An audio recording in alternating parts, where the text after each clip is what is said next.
This message is about, I'm about to speak to the Catholic Pope. This message is for him and for him only.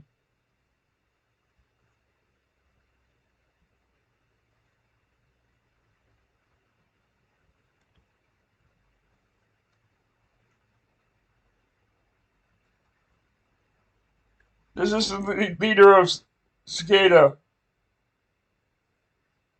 To the Catholic Pope, I agree with you 100%. What Donald and Joe are doing to this world, to our country, is a shame to take any part of. And I don't blame you if you want to give it all up. I know I do. We are two people with common goals and achievements. We have accomplished the highest of all achievements from within our lives. We now have no one to communicate to except for God. We have given up on the human race in pity and in shame, and it's all due to our country and to men. Dr. Joe and I am partly to blame with it. I feel ashamed with myself and ashamed for my sister and family who do not understand this. I just looked up your name just to make sure. Could I call you George? I'm not one in general to bow down and beg for mercy, George, but I woke up in extreme pain and confusion.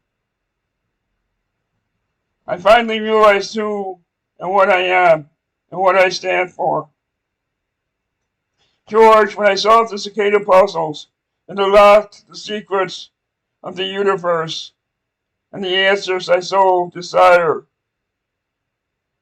and I learned for the first time, possibly, who I really am.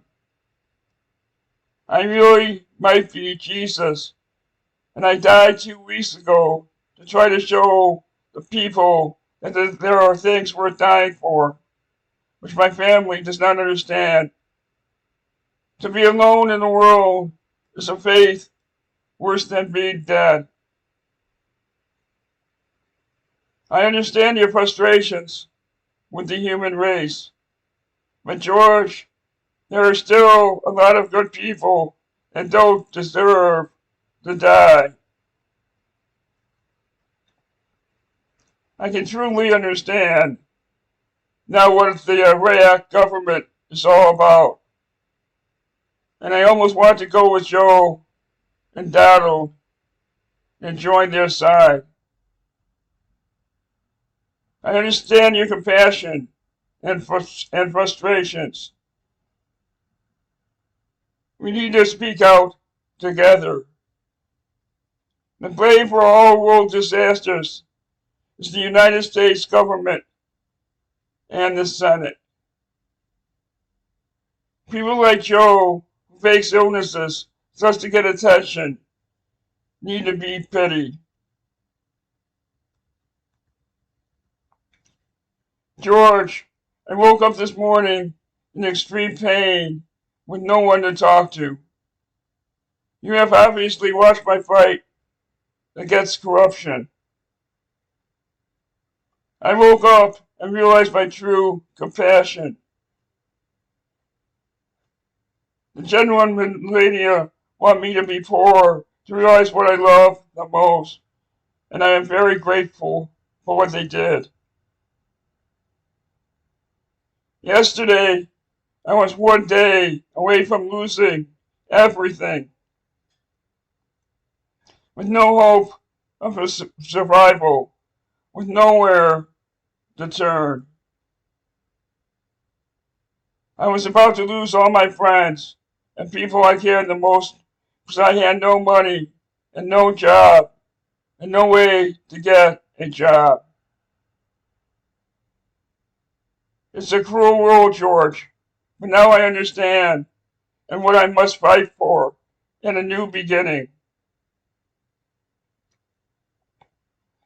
Yesterday, I became a man for the first time, only to realize there are no longer any man alive.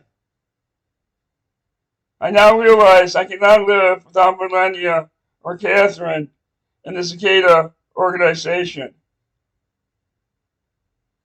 My family is that of the general in the military.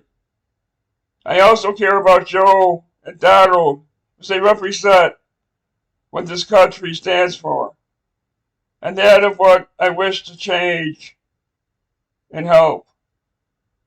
I want to be president so we can unite the world together.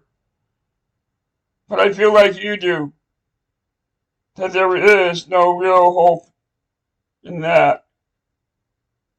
When I realize this, it brings me great pain and great anger. But I will never give up. And when I am in this much anger, George, I turn to Melania for compassion and attention. I need you to make announcements to the world, and then I want you to marry us if she is willing to do so. At the same time, I want to promise to the general, Patton, and the military that I will always keep fighting for this country and to him. For without the general, I would not be alive today.